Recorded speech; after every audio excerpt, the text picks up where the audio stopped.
Millionaire dines with Mistress' pregnant wife, casually sits beside them, leaving him humiliated. Picture a dimly lit, opulent restaurant draped in lush velvet curtains and flickering candlelight.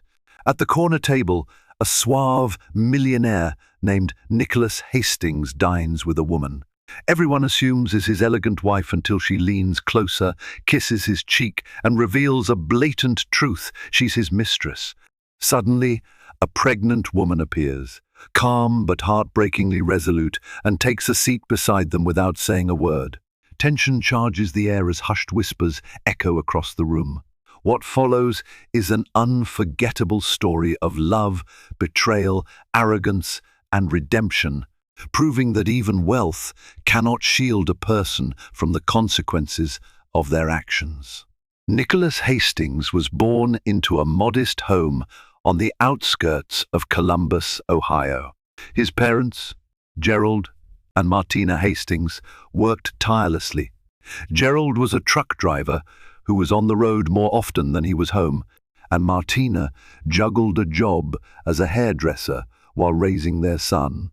The young Nicholas, gifted with a quick mind and an insatiable hunger for success, dreamed of bigger things: twinkling skyscrapers, private jets, exotic vacations. From childhood, he believed destiny had carved a unique path for him, one that would lead far beyond his parents' humble beginnings. As soon as he could, Nicholas threw himself into every available opportunity. In high school, he spent weekends helping at the local hardware store, learning the basics of management by watching how stock was tracked and sales were made.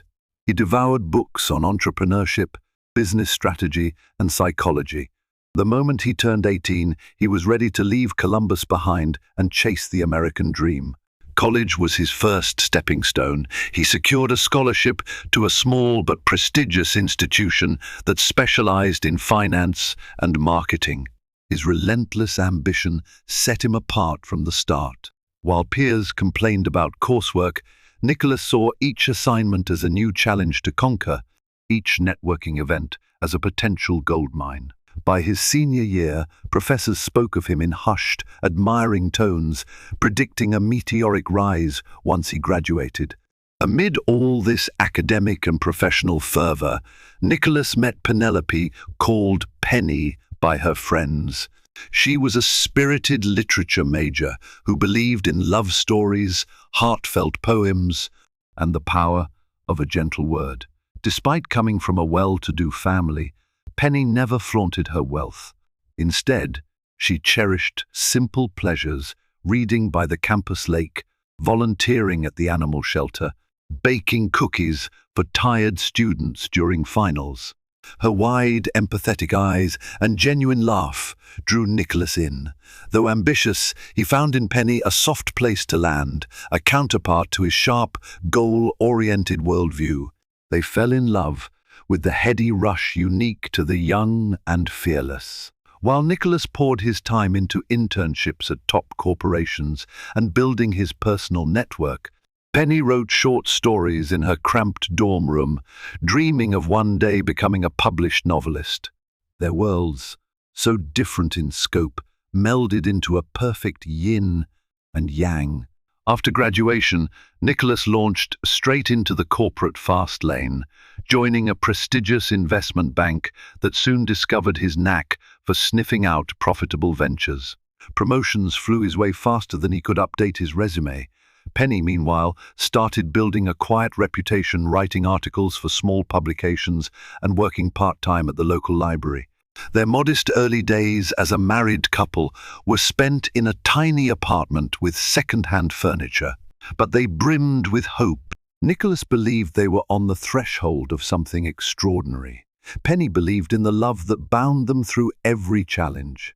When Nicholas's keen eye spotted a trend in the emergent tech startup sphere, everything changed.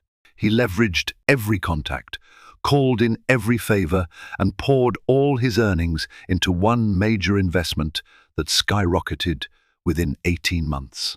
Overnight, he became something of a legend in insider circles. He was the wonderkind who had doubled, then tripled his capital, Suddenly, the Hastings name appeared in magazines and online articles. Powerful clients wanted in on whatever Nicholas touched next. Of course, with money came demands. Nicholas's schedule filled to the brim with meetings, conferences, gala dinners, and more.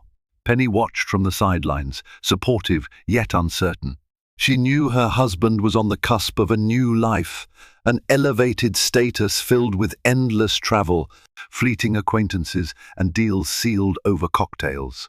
But she trusted him wholeheartedly, believing their love was untouchable. One autumn evening, after a particularly successful trade negotiation, Nicholas proposed an impromptu dinner to celebrate. They found a rooftop restaurant with a breathtaking view of the city lights. As they danced under the stars, he told Penny, "Our life is going to be brilliant, shining brighter than these lights." He wasn't wrong. Over the next few years, Nicholas's name became synonymous with success. Offers poured in for partnerships, high-paying contracts, appearances at exclusive events. Their small apartment was replaced by a chic penthouse with floor-to-ceiling windows, marble floors, and a private elevator. Penny adapted, quietly focusing on her own writing projects, occasionally traveling with Nicholas, sometimes staying home to work on her stories in peace. Yet even as Penny's belly began to swell with pregnancy, her dream of motherhood taking form, Nicholas's eyes started to wander. The lavish parties introduced him to countless women, enthralled by his charisma and wealth. Penny's unassuming presence and growing bump, once so cherished, started fading into the backdrop of Nicholas's life. And that was where the seeds of betrayal were sown. No one would have guessed that the easy-going, graceful Penny would soon find herself enduring the ultimate humiliation. No one would have thought that on one fateful evening she'd walk into a five-star restaurant and casually sit beside her cheating husband and his mistress. But sometimes life deals us cards we never saw coming, and the tragedy often begins in the smallest cracks we choose to ignore. As Nicholas ascended the ladder of success, his social circle expanded exponentially. He brushed shoulders with CEOs, fashion models, and international celebrities. People clamored to have him on their boards or at their fundraisers. Photographers sought his presence, capturing images of him in tailored suits that wound up on glossy magazines, further fueling his growing brand. Penny felt like a relic of Nicholas's old life, a sweet reminder of simpler times, but increasingly overshadowed by the bright lights of fame. She tried to stay involved, but the truth was simple. The more money Nicholas made, the less time he had for her.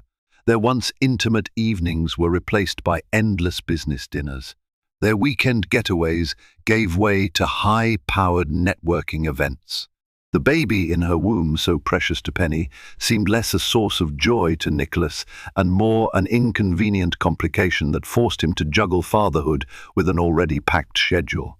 In these swirling new social circles, Nicholas met a variety of intriguing personalities. One in particular stood out, Isabella Morgan.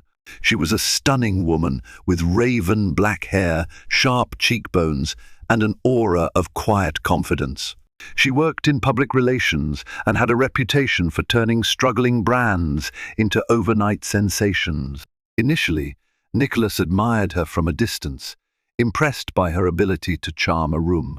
She was equally curious about him, the ambitious young millionaire rumored to have the Midas touch. They first crossed paths at a high-profile charity gala in Chicago. Penny was supposed to attend, but morning sickness had gotten the better of her. Determined not to miss another prime networking occasion, Nicholas flew solo. He spotted Isabella by the champagne fountain, clad in a sleek black gown that highlighted her statuesque figure. Their introduction was pleasant, professional, strictly business, or so Nicholas told himself. Isabella proposed they collaborate on a new project to market Nicholas's next investment fund launch. As they exchanged contact information, an unspoken tension crackled between them. Over the next few weeks, Nicholas convinced himself their growing rapport was purely strategic. Their dinners were to discuss proposals, their text messages about brand strategies. Yet the times he found himself admiring the way Isabella laughed, or how her eyes sparkled under the restaurant's ambient light, were becoming too frequent to dismiss. He was like a moth dancing dangerously close to a flame. Meanwhile, Penny continued her pregnancy journey mostly alone. She had doctor's appointments to attend, nursery designs to finalize, and baby name lists to compile. Nicholas would nod or offer fleeting smiles whenever she brought up these topics, but the emotional engagement she longed for was absent. Sometimes, Penny questioned her own anxious instincts, but she reminded herself that Nicholas was under immense pressure. The corporate world was brutal, especially for someone who was always in the spotlight. She tried not to take it personally, but beneath her calm exterior, a nagging worry grew. If Nicholas couldn't slow down for her now, would he be there when the baby arrived? Penny kept her hope alive by focusing on writing and preparing for motherhood. She poured her heart into a new manuscript, a poignant tale about a woman grappling with betrayal and forgiveness. It was the catharsis she needed, an attempt to process unspoken fears. In rare, quiet moments, she'd imagine a future where Nicholas found balance, returned to her side, and cherished their child as much as she did. But as the days passed, his calls became briefer, his tone more distant. The name Isabella started popping up in conversation, more often always in a professional context. Yet Penny sensed there was more beneath the surface. One evening, just as Penny was drifting off to sleep, Nicholas slipped into the penthouse and sat at the edge of the bed. His shirt smelled faintly of perfume, one she didn't recognize. She dared not comment, swallowing the lump in her throat.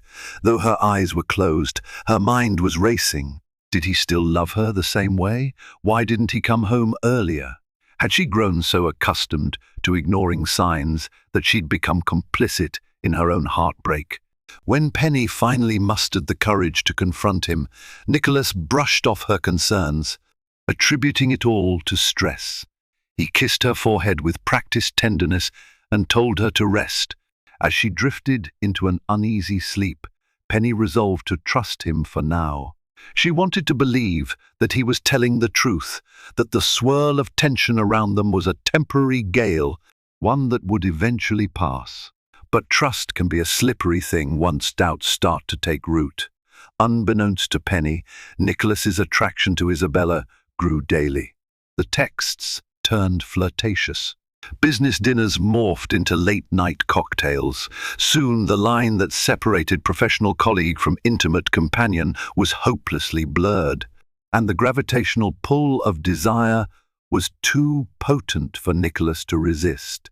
By the time Penny was 7 months pregnant, Nicholas found himself ensnared in an affair. He was too proud or too foolish to end. Despite the love he once held for Penny, the allure of Isabella's attention, her glamour, her willingness to indulge his every whim, these felt intoxicating, a rush that momentarily eclipsed his guilt.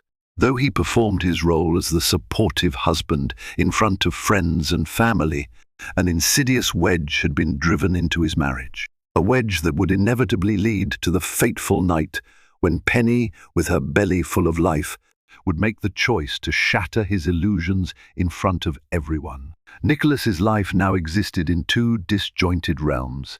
In one realm, he was the accomplished entrepreneur, beloved by the public for his rags-to-riches story. Cameras followed him, journalists wrote glowing features, and philanthropic organizations lauded his charitable donations. He played this role flawlessly, complete with the adoring wife, Penny, who would accompany him to select events when her pregnancy allowed.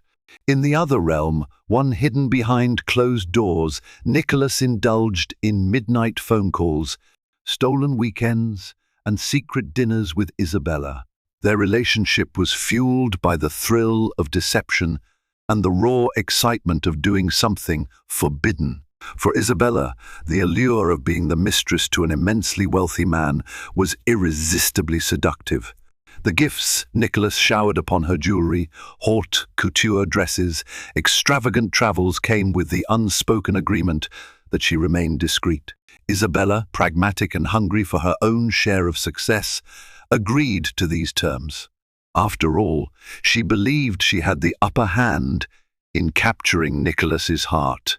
If he'd left his modest roots behind, why wouldn't he eventually leave Penny as well? The dual life weighed on Nicholas far more than he let on. He still maintained a sliver of attachment to Penny. She was his wife, the mother of his soon-to-be-born child, and a comforting figure from a simpler time. Guilt occasionally gnawed at him, especially when he glanced at Penny's growing belly or caught her quietly writing in her journal. She wore exhaustion on her face, but she never complained, and that silent endurance only magnified his shame. But rather than confront his own misdeeds, he fed his ego's bottomless pit with Isabella's attention and the applause of the outside world. To sustain his secrets, Nicholas developed an elaborate schedule. He'd claim to have urgent business trips that demanded overnight stays. He'd notify Penny that last-minute client demands required late-night brainstorming sessions. In reality, he'd whisk Isabella to lavish penthouse suites in different cities or even private resorts out of town. He made sure to send Penny thoughtful gifts, flowers, or letters timed to arrive whenever he was with Isabella. It was a twisted dance of placating guilt while chasing pleasure. Penny's friends began to notice her sadness, though she did her best to keep a brave face. One of her closest confidants was Michelle Thompson, a fellow writer and colleague at a small publishing firm. Michelle had visited the penthouse multiple times, aware of the growing distance between Penny and Nicholas. Though Penny never explicitly disclosed Nicholas's affair, she had no hard proof Michelle suspected it. She saw how Penny's laughter grew more subdued, how a flicker of pain crossed her face. Whenever Nicholas's name came up, Michelle encouraged Penny to open up, to see a counselor, to confront her husband if necessary. But Penny, still clinging to hope, kept insisting she was just stressed about the baby and her own writing deadlines. Her denial unraveled one fateful afternoon. Penny, searching for an old manuscript on Nicholas's laptop, found an open tab with a hotel reservation. The date on the reservation matched the night he claimed to be on a business trip. The suite was clearly booked for 2 people, complete with a spa package and a romantic dinner for 2. When Penny confronted him, Nicholas repeated his default excuse. It was a work thing for my client, but the details on the confirmation email told a different story. The spa appointments were in the name of Isabella Morgan. Still, Penny said nothing. She had no energy for confrontation, no desire to stage a dramatic fight when she was just weeks away from her due date. However, her course of action shifted. She began quietly gathering evidence, noting discrepancies in his schedule, double-checking receipts for dinners and trips. Her fear and heartbreak crystallized into a calm resolve. If Nicholas wouldn't come clean, she'd have to address the truth on her own terms. And so Penny planned. She learned of an exclusive dinner that Nicholas would attend with Isabella under the guise of finalizing a business merger. Everyone who was anyone in the local elite would be there. She also discovered a seat had been reserved for him under his official name, Mr. Hastings, accompanied by Miss Morgan. Penny waited silently, biding her time, letting Nicholas believe she was completely in the dark. She could have exploded with rage or threatened to leave, but she chose a different path, one that promised a dramatic showdown neither Nicholas nor Isabella would ever forget. The day before the dinner, Penny decided to meet with her obstetrician, Dr. Natalie Reese, for a routine checkup. The tension swirling around her had grown so suffocating that she worried about its impact on the baby. Dr. Reese was a kind woman with gentle eyes that held more empathy than words could express. She noticed Penny's stress immediately. "Everything seems fine with the baby," Dr. Reese assured her. "But you need to take care of yourself." Emotional stress has ways of affecting both your body and mind that aren't immediately visible. Penny nodded, tears pricking her eyes, yet she held them back, not wanting to appear weak. After the appointment, she found herself sitting in her car for nearly half an hour, hands trembling on the steering wheel. She wanted to scream, to cry out for help. She wanted to run away from the lavish penthouse that felt more like a lonely castle every day. But something in her refused to be swallowed by despair. The baby kicked inside her, a gentle reminder she wasn't alone in her decisions. She had a life inside her, a life that depended on her courage and stability. When she returned home, Nicholas was in his office, typing away at his computer. He barely looked up when she passed by. The ring on her finger felt cold. She recalled how he had slipped it on her hand on their wedding day, his vows echoing with sincerity. "I promise to love and cherish you for the rest of my days." Now those words rang hollow in her memory. Quietly, she entered the nursery she had so painstakingly decorated. Pale yellow walls, a white crib with a mobile of little stars and moons, and shelves lined with children's books. The sight simultaneously comforted and saddened her. This was supposed to be a new chapter in their marriage, a celebration of their love. Instead, the sweet lullaby of motherhood was competing with the relentless tempo of betrayal. That evening, Nicholas announced he'd be attending a critical client dinner the next night. Penny feigned surprise, asking if he wanted her to join. He quickly dismissed the idea, lying that it was a closed-door negotiation, not a social affair. Penny just smiled. If he noticed the flicker in her eyes, he didn't comment. He was too absorbed in his own web of deceit, too accustomed to having everything run on his terms. Meanwhile, Isabella was preparing as well. She tried on several designer dresses, deciding which would make her look the most striking at Nicholas's side. Part of her relished the idea of flaunting their relationship in front of other influential couples, stepping into the spotlight as Nicholas Hastings' partner, even if she was still technically his mistress. She was no stranger to the rumors swirling in the corporate circles. Some whispered that she was cunning, that she'd never settle for being the other woman. She intended to show them all just how formidable she could be. And so, as the day of the dinner approached, the city's well-heeled elites readied themselves for a glamorous evening. The invitation boasted an exclusive experience, a multi-course feast prepared by a Michelin-starred chef, fine wines imported from France, and a smattering of powerful business people, politicians, and celebrities mingling in a private lounge. Little did they know that the real show would have nothing to do with the menu or the decor. It would be about a pregnant wife, a duplicitous husband, and a self-assured mistress, all converging at one table.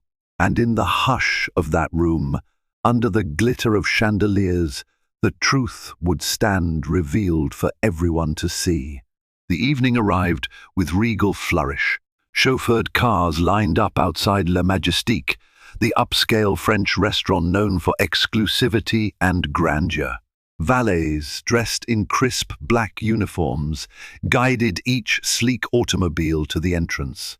Guests alighted, draped in designer gowns and tailored suits, dazzled by camera flashes from society reporters who had been invited to capture the prestige of the event. Inside, the decor was breathtaking. Crystal chandeliers cast a warm glow on golden wallpaper, while classical music from a live quartet wove through the laughter and clinking of champagne flutes. The aroma of truffle-infused delicacies teased the senses, promising an unforgettable culinary journey. Nicholas arrived with Isabella, perched at his side. He wore a tailored navy tuxedo, cufflinks gleaming, hair groomed to perfection. Isabella's dress was a daring shade of red, an unmistakable proclamation that she was a woman who basked in attention. Together, they turned heads as they made their entrance. Nicholas's face remained carefully poised, betraying no apprehension. He was confident Penny believed he was at a business meeting. In his mind, the path was clear: wine, dine, mingle with powerful contacts, and possibly return to Isabella's suite for a private after-party. The maître d' escorted them to an exclusive table near the large bay window that overlooked the city's glittering skyline. Within minutes, waiters appeared to pour champagne, their movements precise and silent. Nicholas held court among a small circle of influential figures, introducing Isabella as a close associate. She played her part effortlessly, charming them with subtle humor and the aura of a woman deeply entwined with Nicholas's professional and personal life. In another part of the restaurant, Penny slipped in quietly. She wore a simple, elegant black dress that draped gracefully over her growing belly. Her hair was softly pinned back, giving her a refined, almost regal air. A polite hostess recognized her, remembered her from the reservations under Nicholas's name in the past, and inquired if she'd like to be led to his table. Penny, with a calm smile, said, "Yes, please." As Penny made her way through the throng of guests, her heart thundered in her chest. She could see Nicholas from a distance. He was laughing at something, Isabella said, one arm draped casually over the back of her chair. The sight might have shattered her once, but tonight Penny was steeled by purpose. She heard gasps when people recognized her, the pregnant wife of Nicholas Hastings, obviously not on his arm this evening. Conversations hushed, eyes darted between Penny and the glamorous couple. A frisson of nervous excitement rippled across the room. Nicholas, catching the sudden shift in atmosphere, looked up. His eyes locked onto Penny's, and in that moment, time seemed to stop. Isabella, oblivious, continued smiling at the person next to her. Then she, too, followed his gaze, and the blood drained from her face. The room held its collective breath. Penny approached the table without haste, her posture erect, her expression composed. She placed one hand gently on her belly. It was as though the swirling chatter of the restaurant had fallen into a muted hush. People surreptitiously watched the unfolding drama, exchanging knowing glances and hushed whispers. When Penny reached the table, Nicholas tried to force a laugh, to maintain the facade. "Penny," he began, "what are you?" She raised a hand to silence him and then spoke quietly to a waiter. "Would you be kind enough to bring a chair for me? I'd like to sit with my husband and his associate." The waiter, uncertain but professional, complied. An extra chair was placed between Nicholas and Isabella, exactly in the intimate space they had been sharing. Nicholas's jaw clenched, but he forced a polite expression. Isabella's discomfort was evident in her stiff posture and the dart of her eyes, searching for an escape route.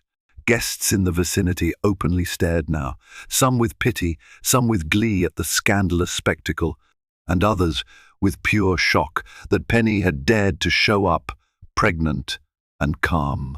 Once seated, Penny turned to Nicholas. The first had no idea this meeting was so important. "Imagine my surprise when the hostess told me you'd already arrived." Nicholas fumbled for a response, but words seemed to fail him. In that moment, he comprehended the magnitude of his mistake. His wife's public presence left him no room for lies. The humiliating realization burned across his face, a wave of embarrassment he couldn't mask behind wealth or bravado. And so, under the golden lights of La Majestique, a pregnant wife joined her unfaithful husband and his mistress at the most exclusive table in town. For all Nicholas's efforts to hide his affair, the truth was laid bare in dramatic fashion, a spectacle more riveting than any high society gossip could have manufactured. An uneasy silence enveloped the table, broken only by the subtle clink of cutlery and hushed murmurs from surrounding diners. Penny calmly folded her hands in her lap, her ring glinting under the ambient light. She regarded Isabella with measured politeness, as though greeting a new acquaintance at a casual luncheon. Isabella shifted, crossing and uncrossing her legs, desperate for composure, yet visibly flustered. Nicholas tried to regain some semblance of control. Clearing his throat, he gestured for the sommelier. "Perhaps we should order," he said, forcing a smile. "I'm sure Penny is hungry after coming all this way." His voice trembled at the edges, betraying his humiliation. Penny nodded. "Yes, let's order." Then she turned to Isabella. "I've heard wonderful things about the chef's signature truffle risotto. Perhaps you should try it."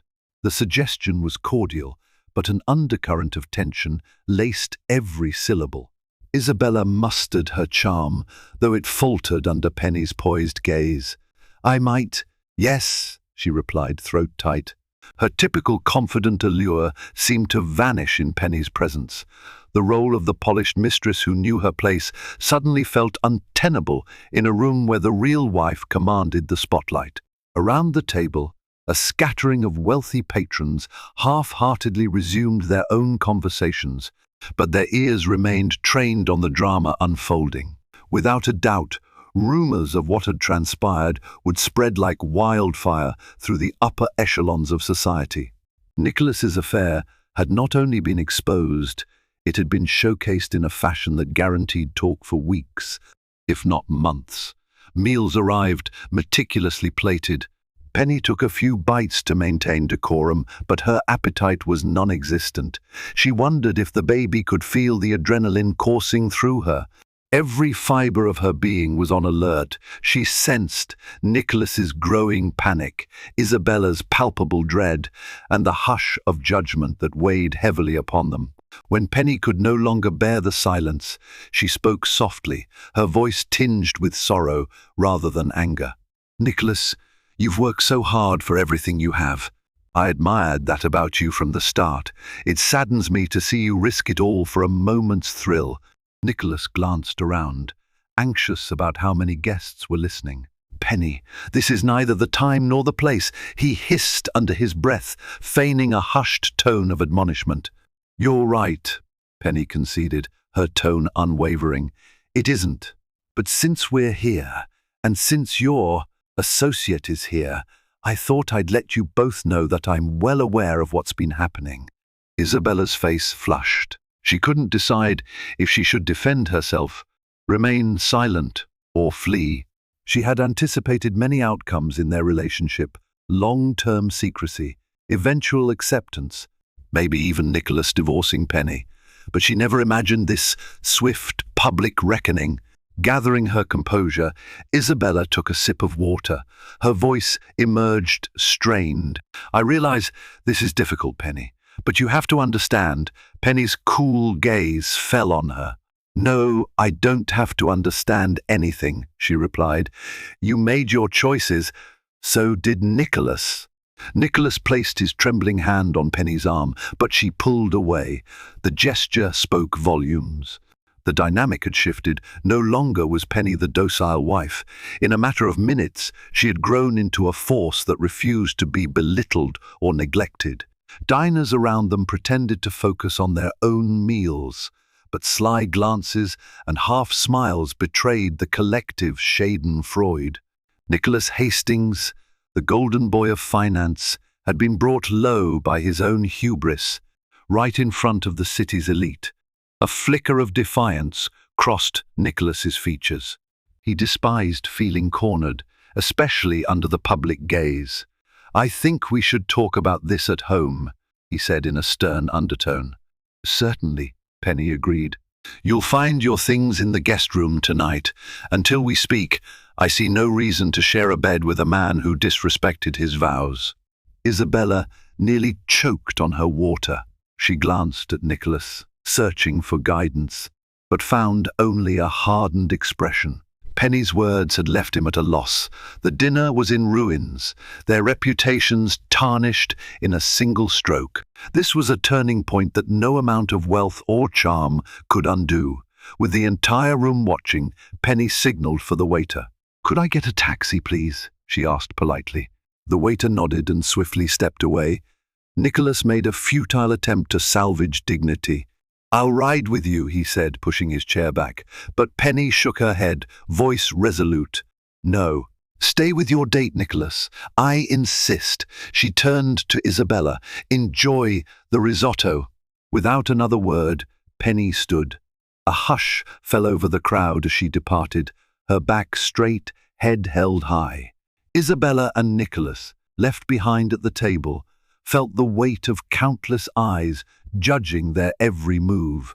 In that charged silence, a clear message rang out. The millionaire husband had gambled with his marriage and lost face in the most public, humiliating way imaginable. And the once innocent wife had emerged stronger than anyone thought possible. The hostess, pity in her eyes, escorted Penny to the entrance, where a taxi idled. As Penny climbed into the back seat, she fought back tears. She had maintained her composure at the restaurant, but inside, her heart ached. The driver asked for her destination, and she gave the address of the penthouse. Her mind whirled, torn between heartbreak and an odd sense of liberation. Nicholas lingered behind at La Majestique with Isabella, both too stunned to follow Penny immediately. Isabella leaned in, voice quavering with concern and frustration. "What are you going to do now?"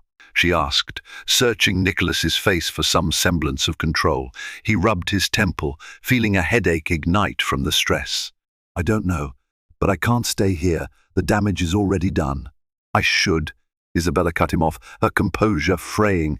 "If you leave now, it'll make this look even worse. Everyone's watching. At least pretend to salvage the evening, or your entire reputation could be on the line." Nicholas stared at her, a mix of anger and desperation fueling his every breath. "My reputation," he echoed. "It's already in tatters. Look around. They've witnessed everything. There's no point pretending anymore." But Isabella clung to the idea of carefully curated appearances. "Nicholas, you've spent your life building this empire. Don't let one scandal crush it." He slammed his palm on the table, rattling the dishes. A nearby couple jumped and then hurriedly averted their gaze. "I need to talk to Penny," he growled in a low voice. "I'm done with this charade tonight." Without waiting for a response, he threw some cash on the table, enough to cover whatever they had ordered, and then some, and stormed out. Isabella sat there momentarily, cheeks burning with shame. As she glanced around, not a single patron met her eyes. It was as though the entire room was collectively condemning her for participating in Nicholas's downfall. Gathering her handbag, she left quietly, unsure of her next move and weighed down by dread at the evening's disastrous turn. Back at the penthouse, Penny arrived to an empty residence. The hush of the marble corridors felt oppressive. She removed her heels, rubbing her swollen feet, and headed straight for the nursery. She couldn't bear to enter the master bedroom, where so many memories of her and Nicholas lingered. Instead, she settled into a rocking chair by the crib, tears flowing freely now. A half-hour later, Nicholas burst through the front door, calling her name. He found Penny in the nursery, the pale moonlight illuminating her silhouette. The tears were dried on her cheeks, leaving only a hollow expression. He tried to close the distance between them, but she held up a hand. "Don't," she whispered, "not tonight." He froze, words dying in his throat. They stayed like that for a moment, the tension tangible. Finally he tried to speak. "Penny, I'm sorry. I never meant to hurt me." She filled in the blank, her voice catching. "You think that excuse absolves what you've done?" He swallowed hard. Guilt and regret warred within him. "I messed up. I was so caught up in everything. The fame, the money, the thrill. I lost sight of us." A bitter smile ghosted across Penny's lips. "Us. You lost sight of me, your wife and the mother of your child. Do you realize how alone I've felt these past months? And I believed like a fool that you just needed time, that you were under pressure." Nicholas stepped closer, hands trembling. "I was under pressure, but that's not an excuse. I should have been here for you, and I wasn't." Penny's eyes shone with unshed tears. "I don't know if I can forgive you, not now." He reached for her hand. She let him hold it this time, but there was no warmth in her touch. It felt more like a formality, a last vestige of what they once shared. Penny sighed, turning her gaze to the crib. "You want to make this right? Start by telling me everything. No lies, no omissions," Nicholas exhaled. "Isabella and we started seeing each other a few months ago. At first, it was about work, but it became more. I don't know if it was lust or some twisted sense of validation I got from her, but it doesn't change the fact that I've betrayed you." He paused, tears collecting at the corners of his eyes. "I understand if you want me to leave. I'll do whatever you ask." Penny studied him, the father of her unborn child, a man she once adored without reservation. Now she saw him in all his flawed complexity, a man undone by ambition and vanity. Her voice quivered when she finally spoke. "You'll stay, for the baby's sake, until I decide what's next. But don't expect it to be easy. You'll be in the guest room. We are not husband and wife right now. We're two people who share a future child." Nicholas nodded, shame radiating from every part of him. "I'll do whatever it takes," he whispered, though he had no idea what that entailed. For a moment, his hand grazed Penny's belly, and she allowed it. He felt the baby kick, and an overpowering wave of emotion coursed through him. Tears spilled down his cheeks, silent testaments to the regret he'd carry from this night onward. They remained there, bathed in moonlight, a broken couple on the precipice of a new reality. Nicholas had shattered Penny's trust, and no amount of money or success could mend that easily. In the quiet of the nursery, they both understood a hard truth. The humiliating scene at the restaurant was just the beginning of their reckoning. News of the restaurant debacle spread quickly through the city's social circles. By the next morning, subtle headlines in tabloids and society blogs hinted at trouble in paradise for Nicholas Hastings. While some articles stopped short of naming Isabella, others were less discreet, describing a mystery brunette and a pregnant wife's silent but stunning revelation. Online discussion boards buzzed with speculation and moral judgments. Some readers sympathized with Penny, admiring her composure. Others criticized Nicholas's arrogance, calling him a cautionary tale for those who let power corrupt their personal lives. At the penthouse, Penny woke up feeling a heavy weight in her chest, as though she had taken a breath but never fully exhaled. Memories of the previous night returned with cruel clarity, her measured approach to the dinner table, the appalled stares, the jolt of adrenaline. Nicholas had slept in the guest room, presumably tossing and turning in guilt. She heard him stirring as she prepared breakfast, but she kept to herself, uncertain how to navigate this tenuous new arrangement. Michelle Thompson, her friend and confidant, called early that morning. "Penny," Michelle said gently, "I heard from a colleague about what happened. Are you okay?" Penny swallowed, tears threatening once more. "I'm surviving," she managed. "There's a lot to process." "Do you need me to come over?" Michelle asked. "I can bring food or just keep you company." Penny hesitated, glancing at her baby bump. "Maybe later. For now, I just want a moment to myself." Michelle respected her friend's need for space and didn't push. Still, Penny found solace in the fact that she wasn't alone in this ordeal. She had at least one person firmly on her side. Meanwhile, Nicholas was in damage control mode. He fired off emails to his PR team, instructing them to spin the narrative in a way that minimized the scandal. His advisors suggested a statement reaffirming his commitment to family values and clarifying that rumors had been exaggerated. But Nicholas couldn't bring himself to sign off on such blatant dishonesty, not with the fresh memory of Penny's tears. Eventually, he simply asked them to remain silent on the matter, hoping the gossip would die down without official comment. That day, business calls were a minefield of awkwardness. Some long-time clients offered polite small talk, pretending they hadn't heard. Others inquired about his welfare with thinly veiled prurience. The most aggressive calls came from potential partners who hesitated to finalize deals until the scandal blew over. They worried about associating with a figure now mired in negative press. By late afternoon, Nicholas was mentally drained. The facade of control he'd maintained for so long was crumbling, leaving him exposed and uncertain. All the wealth he had amassed couldn't shield him from the public humiliation or the personal grief that gnawed at him.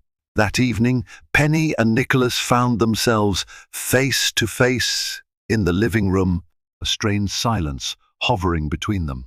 Penny stood by the large window, gazing out at the skyline Nicholas once promised would be theirs to conquer.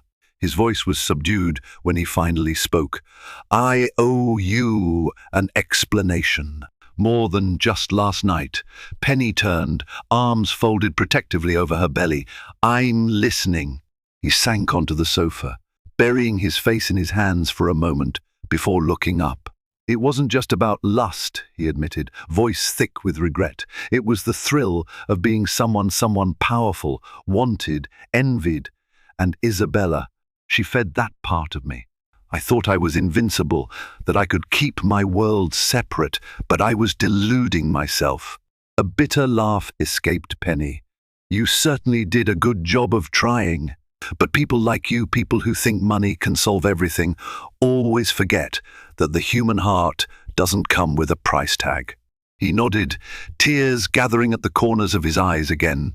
"I know, and I can't begin to say how sorry I am. You didn't deserve any of this." Penny's glare softened slightly, but her sadness remained. "I'm not the only one you hurt. You hurt our child too, by tearing apart the foundation we should have built for them. Is that something you're ready to face?" Nicholas swallowed, his voice trembling. "I'll face whatever I have to, if it means maybe one day you can forgive me." She looked at him for a long time, searching for sincerity. "I can't promise forgiveness," she said slowly, "but I can promise you this. My top priority is our child's well-being. If we're going to co-parent, you need to show me you're worthy of being in this baby's life. That means honesty, therapy, and proof that you're willing to change." He nodded, clinging to the lifeline of her words. "I will. I swear."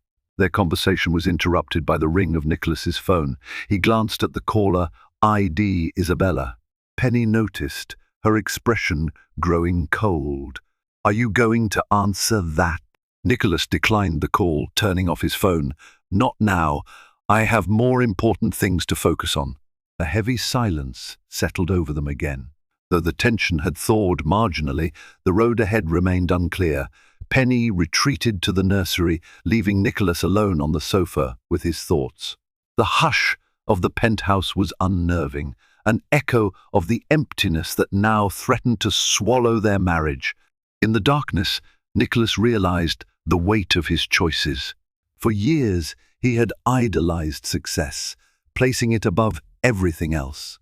The night Penny sat at the table with him, and Isabella had upended that illusion, exposing the moral bankruptcy that accompanied his wealth. If he wanted a future with his child, and possibly Penny, he had no choice but to walk a path of genuine repentance. Days turned into weeks. Penny and Nicholas navigated an uneasy routine under the same roof.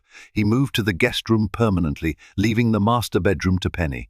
Although they exchanged minimal small talk about chores and baby preparations, they avoided deep conversations, both unsure how to bridge the cavernous gap. In public, the scandal gradually faded as new headlines took precedence. But in private, Penny's heartbreak festered, her trust in Nicholas nearly shattered. True to her demands, he began attending therapy sessions, both individual and couples counseling. The first time Penny agreed to join a session, she sat stiffly, arms crossed, letting him stumble through a confession of his misdeeds. There was anger, tears, and painful honesty, but no quick fix. Isabella, meanwhile, found her own professional world shrinking. Nicholas had severed ties abruptly. Clients associated with her PR firm distanced themselves, wary of being tangled in drama. Whispers circulated that she had a history of pursuing wealthy men. Her once glamorous image took a beating, and she discovered how swiftly fair-weather acquaintances could abandon someone mired in scandal. Late at night, she'd seethe with bitterness, blaming Penny for her misfortune.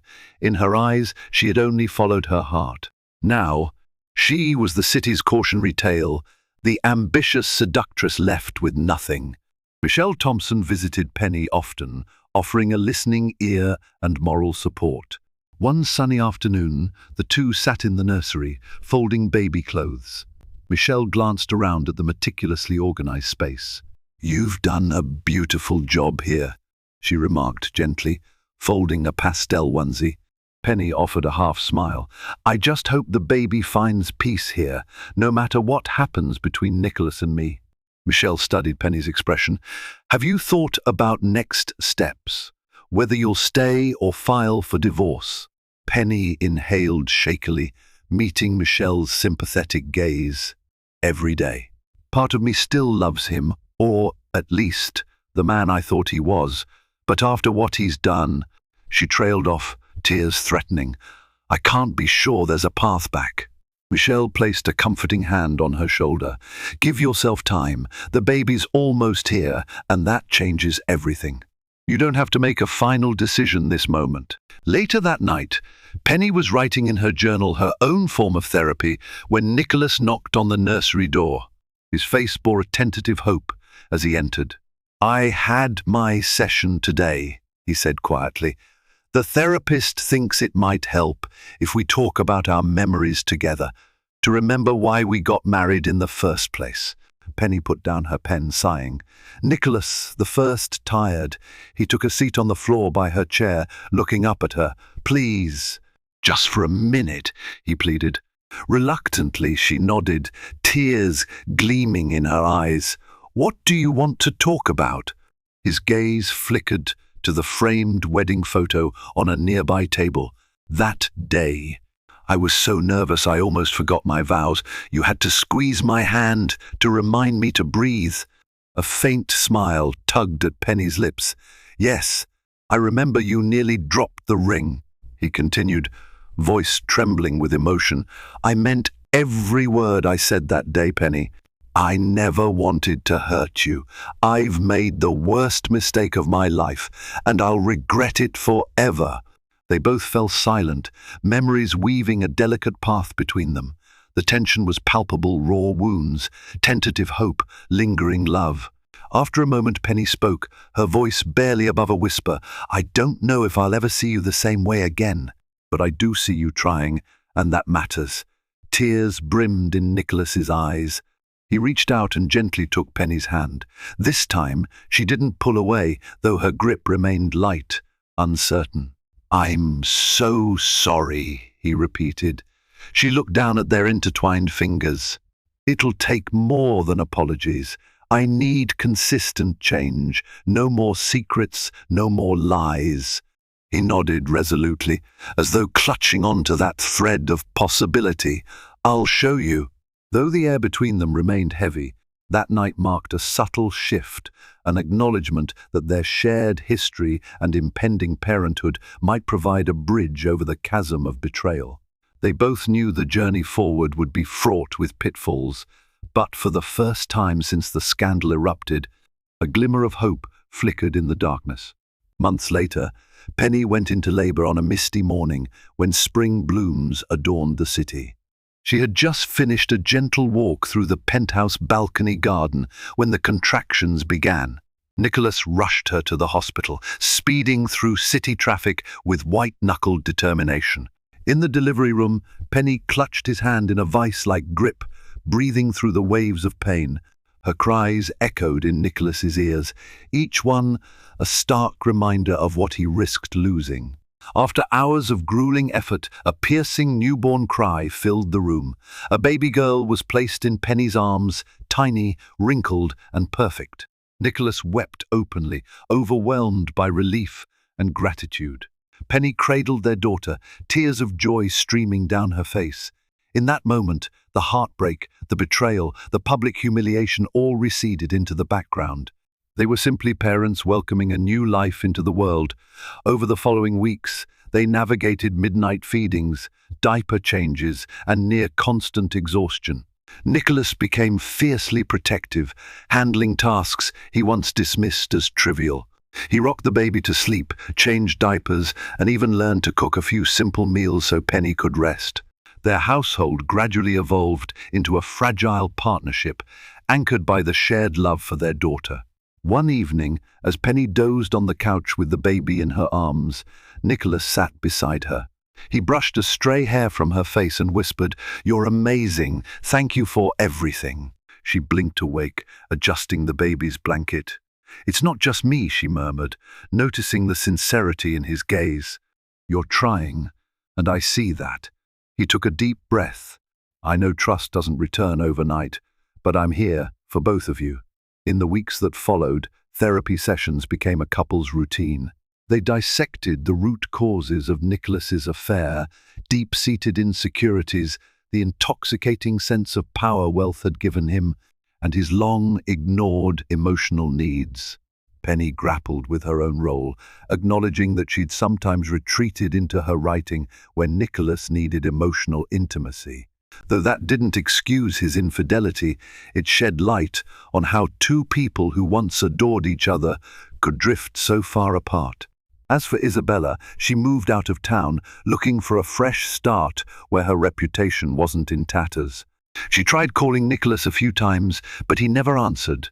All ties to that chapter had been severed. In private, he wished her well, hoping she'd find her path without causing more harm. Penny, too, sought closure. She wrote a short story about a woman scorned, culminating in a public confrontation at a grand restaurant. The story was raw, brimming with truth and heartbreak. When she shared it online, readers praised its authenticity, some suspecting it was more fact than fiction. Penny felt a sense of release, like she was finally letting go of the anger that had consumed her since the night she confronted Nicholas and Isabella. One afternoon, as she watched their daughter gurgle happily on a playmat, Penny realized how far she'd come. There was still a scar on her heart, but it no longer bled every day. Nicholas's unwavering efforts, coupled with the pure joy of seeing him love their child, helped mend parts of her trust. It wasn't a fairy tale ending. It was a fragile new beginning, full of conditions and careful steps. But it was theirs, forged from the rubble of a once broken union. Eventually, Penny and Nicholas had a long overdue conversation about the future. Would they remain married or part ways amicably? The discussion was fraught with tears and revelations, but they emerged with a mutual decision to keep trying. They renewed their vows in private, no grand ceremony, just two people promising, once again, to cherish each other and nurture the life they had created together. Through heartbreak and humiliation, growth had bloomed. If Nicholas learned anything, it was that money could buy luxury, but it could never purchase true absolution. Only humility, honesty, and unwavering commitment could do that. And Penny learned that love, while fragile, could endure unimaginable pain if both hearts were willing to fight for it. Their story became a testament to second chances, whispered about in the city's affluent circles for years. People still remembered that night at La Majestique, when Penny, heavily pregnant, sat beside her husband and his mistress, turning the tables in a single stroke of courage. But in the end, the real lesson was simple. Betrayal could be survived, sometimes even forgiven, but never without a seismic shift in the soul of everyone involved. And so ends the remarkable tale of Nicholas Hastings and Penny, two lives bound by love, nearly broken by betrayal, yet somehow salvaged through honesty and perseverance. Theirs is a story that reminds us wealth can't buy loyalty, and true commitment isn't a contract but a daily choice. When Penny calmly sat beside her husband and his mistress, she not only shattered his pride, but awakened something far more important, the realization that love can triumph over even the deepest wounds if met with genuine remorse and effort. If you found this story gripping, heartfelt, and reflective of life's unpredictable twists and turns, do consider supporting our channel. Remember to like, share, and subscribe to stay connected with more captivating tales and moral lessons.